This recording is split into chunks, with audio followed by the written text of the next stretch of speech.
ಬರೆದಂಥ ಗೀತೆ ಅಂತ ಹೇಳಿದ್ರೆ ಸುಮ್ಮನೆ ಲಕ್ಷ ಕೊಟ್ಟು ಕೇಳಬೇಕು. ಭಾಳ ಜನ ಹಾಡು ಕೇಳಂಗಿಲ್ಲ, ಬರೀ ನಾದ ಕೇಳ್ತಾರ.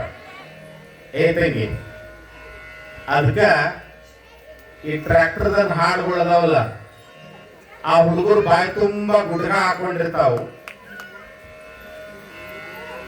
ಕೆಟ್ಟ ಬಿಸಿಲಾಗ ಗೆಳೆ ಹೊಡಿತಾವು, ನೀರು ಕುಡಿಯಂಗಿಲ್ಲ, ಸರಿಯಾಗಿ ಊಟ ಮಾಡಂಗಿಲ್ಲ.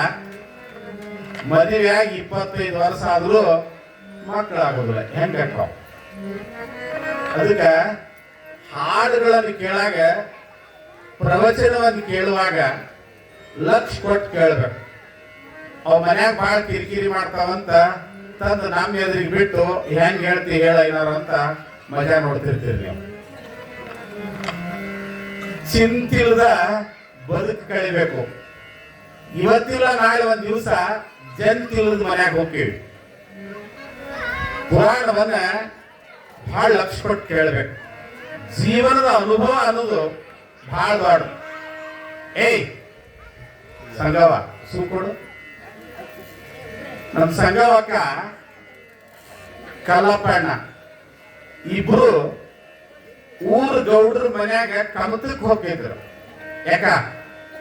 ಊರ್ ಗೌಡ್ರ ಮನೆಗೆ ಕಮತಕ್ಕೆ ಹೋಗಿದ್ರು. ಚಂದ್ಯಾನ ಕೆಲಸ ಮಾಡೋರು. ಮುಂಜಾನೆ ಗೌಡ್ರ ಮನೆಗೆ ಹೋಗೋಟಿಗೆ ಜವಿಗೋದಿ ಉಪ್ಪಿಟ್ಟಿರ್ತಿತ್ತು, ಮ್ಯಾಗ ಕೆನಿ ಮೊಸರ ಹೊಡ್ತಾ ಹೊಡೆದು ಕೆಲಸ ಮಾಡಕ್ಕೆ, ಅಡಿಗೆ ಮಾಡಕ್ಕೆ ಹೊಲ್ದಾಗ ಕೆಲಸ ಮಾಡವ. ಹೇಟ್ ಮಾಡಿದ ಗೌಡ್ರ ಮನೆ ಅಡಿಗೆ ಈಗ ರೊಟ್ಟಿ ಮಾಡೋದು ಒಂದ, ಉಳ್ಕಾದೆಲ್ಲ ಮ್ಯಾಲಿನ ಮಾಡಕ್ ಮತ್ತೊಂದು ಮುದುಕಿತ್ತು. ಒಂದ್ ದಿವ್ಸ ಗೌಡ್ರ ಮನ್ಯಾಗ ಆಕಳಿ ಇತ್ತು. ಅವತ್ತ ಗಿಣ್ಣ ಮಾದ್ಲಿ, ಇವತ್ತಿನ ಮಾದ್ಲಿ ಅಲ್ರಿವ, ಇವತ್ತಿನ ಮಾದ್ಲಿ ಮಿಕ್ಸರ್ದಾಗ ಗರ್ ಅಂದಿರ್ತೈತಿ. ಅವಾಗ ಇಟ್ಟಿಡ್ದಪ್ಪನ್ ರೊಟ್ಟಿ ಮಾಡಿ ಸಣ್ಣಗ ಮುರಿದು ಮರದಾಗ ಹಾಕಿ ತಿಕ್ತಿದ್ರು. ಅದ್ರ ರುಚಿನೇ ಬೇರೆ. ಇದು ಮಿಕ್ಸರ್ದಾಗ ಒದ್ದಾಡಿ ಸತ್ನೆ ಯವ್ವ ಅನ್ನೋದು ರುಚಿನೇ ಬೇರೆ.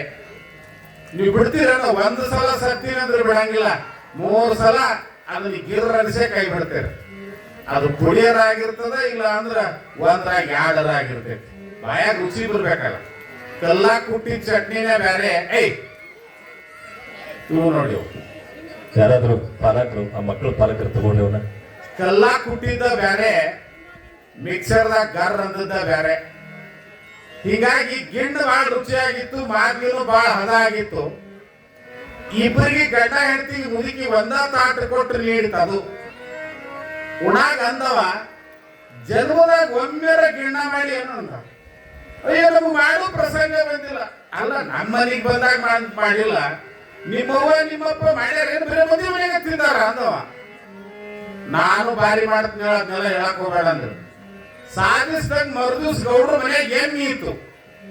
ಅವ್ರಂದ್ರು ಗಿಣ್ಣ ಉಂಡು ಬ್ಯಾಸರಾಗ್ಯದ, ಒಟ್ಟು ಗಿಣ್ಣ ಯಾರಿಗಾರ ಕೊಟ್ಟು ಬಿಡವ ಅಂದ್ರು. ಯಾರಿಗಾರ ಯಾಕ್ರಿ ನಾನ ಮಾಡ್ತೀನಿ ಅಂತ ಹೇಳಿ ದೊಡ್ಡ ಡಬರ್ಲಿ ಒಂದು ಡಬರಿ ಗಿಣ್ಣ ತಗೊಂಡು ಮನೆಗೆ ಬಂದ್ರು. ಬರಾಗ 2 ಹೊರಿ ತೊಗರಿ ಕಟ್ಟಿಗೆ ಹೊತ್ಕೊಂಡು ಬಂದ್ರು. ಶೆಟ್ರ ಅಂಗಡಿಗೆ ಹೋದ್ರು. ಶೆಟ್ರ, ಗಿಣ್ಣಕ್ಕೆ ಏನೇನು ಎಚ್ಚ ಹಾಕ್ಬೇಕಲ್ಲ ಎಲ್ಲ ಡಬಲ್ ಕೊಡ್ರಿ ಅಂದ್ರು. ಅವ್ರು ಶೆಟ್ರ ಅಂದ್ರು, ಒಟ್ಟ ಮಾರ್ಲಾರ್ದ ಉಳಿದು ಬಾಳಿತು.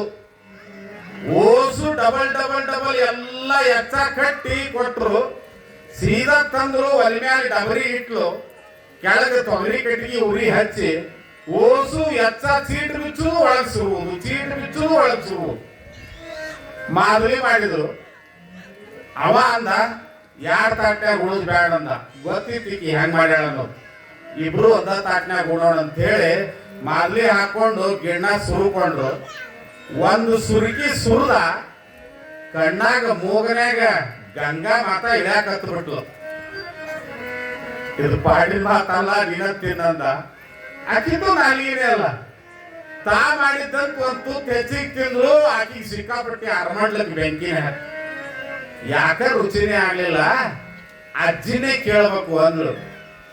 ಹೋಗಿ ಮುದುಕಿ ಕೇಳ್ತು, ಯವ್ವ ನಿನಗೆ ಗಿಣ್ಣ ಮಾಡಿದ್ದೆಲ್ಲ ನಾನು ಮಾಡಿದೆ, ಶೆಟ್ರ ಅಂಗಡಿ ಒಟ್ಟು ಹೆಚ್ಚು ಹಾಕಿದ ಕರೆ ರುಚಿ ಆಗಲಿಲ್ಲ, ನಿನ್ನ ಕೈ ಗುಣಾರ ಹೆಂಗದ ಅಂದ್ರು. ಆ ಮುದುಕಿ ತಲೆಯಾಗ ಕೂದಲು ಹೊಸು ಹೋಗಿದ್ದು, ಅದು ಹಿಂಗೆ ತಲೆ ಮ್ಯಾಲಿನ ಸೆರಗ ತೆಗೆದು ಯವ್ವ ಗಿಣ್ಣ ಮಾಡ್ಬೇಕಾದ್ರೆ ಹಂಗೆ ಏನೋ ನನ್ನ ತಲೆಯಾಗ ಕೂದಲ ನೋಡಂತದು. ಅಯ್ಯ ತಲೆಯಾಗ ಕೂದಲಿದ್ರೆ ಗಿಣ್ಣು ರುಚಿ ಆಗಲ್ಲ ನಂದ್ಲಿಕ್ಕಿ. ಸೀದಾ ಬಿಜಾಪುರ ಕಟ್ಟೋ ಹತ್ತಿ ಹೋಗೇ ಬಿಟ್ಲು. ಕುರ್ಚಿ ಏರಿ ಕುಂತಳು. ಇದು ನೀವು ಅಲ್ರಿ ಅಕ್ಕೋರ ಅಂಗಡಿ ಅಂದವ. ಇಲ್ರಿ ನಾನ ಬಂದಿನಿ ಹೇಳ್ರಿ ಅಂದ್ರ. ಹಂಗಂದ್ರೆ ಬೇಬಿ ಕಟ್ ಹೊಡ್ಯಾವ, ನನ್ಗೆ ಗೊತ್ತಿಲ್ಲವ ಯಾವ್ಯಾವ ಕಟ್ ಅದಾವ. ನೀ ಯಾವ್ದಾರ ಧಾರಾವಾಹಿ ಬಂತಂದ್ರೆ ಅದ್ರದ ಕಟ್ ಹೊಡ್ಸೋರು ನೀವಲ್ಲ, ಅವರು ಬಿಜಾಪುರದವ್ರು. ಯಾ ಕಟ್ಟ ಅಂತ ಕೇಳ್ದ. ಯಾವುದು ಅದು ಇಲ್ಲ, ಕುಂಟಿ ಹಚ್ಚು ಹರಗಂದ್ಳಕಿ. ಸೀದಾ ಸ್ವಚ್ಛ ಹರಿಗಿ ಬಿಟ್ಟವ. ಬಂದು ಮತ್ತೆ ಸೆಟ್ರ್ ಅಂಗಡಿಗೆ ಹಾಯ್ದಳು. ಚಲೋ ಗಿರಾಕ್ ಸಿಕ್ತಂತ ಅವ್ರೆಲ್ಲ ಎಚ್ಚ ಬಳಬಳದ್ ಕೊಟ್ರು. ತಂದು ಮತ್ತೆ ಗಿಣ್ಣ ತಂದ್ರು, ಮತ್ತೆ ಉರಿ ಹೆಚ್ಚಿದ್ರು, ಮತ್ತೆ ಗಿಣ್ಣ ಎಚ್ಚ ಹಾಕಿದ್ರು, ಮತ್ತೆ ಕುದಿಸಿದ್ರು. ರುಚಿ ಹಾಕೈತೆ ಅನ್ನೋದು. ತಲಿ ಮ್ಯಾಗಿನ ಕೂದ್ ಹೋದ್ರಲ್ಲ, ಒಳಗದಾವಲ್ಲ ಅವು ಹೋಗ್ಬೇಕು ಅಂದಾಗ ಗಿಣ್ಣು ರುಚಿ ಹಾಕಿದೇವ. 11 ದಿವಸದ ಈ ಪ್ರವಚನ ಯಾವ ಉದ್ದೇಶಕ್ಕಂದ್ರ ಹೊರಗಿನ ಗಿಣ್ಣು ರುಚಿ ಮಾಡಕ್ಕಲ್ಲ, ಒಳಗಿನ ಗಿಣ್ಣು ರುಚಿ ಆಗ್ಬೇಕು, ಉಕ್ಕುಮನಾಳ ಉತ್ತಮರ ಊರಾಗಬೇಕು ಅನ್ನುವಂತ ಉದ್ದೇಶ. ಪುಣ್ಯಾತ್ಮರೇ,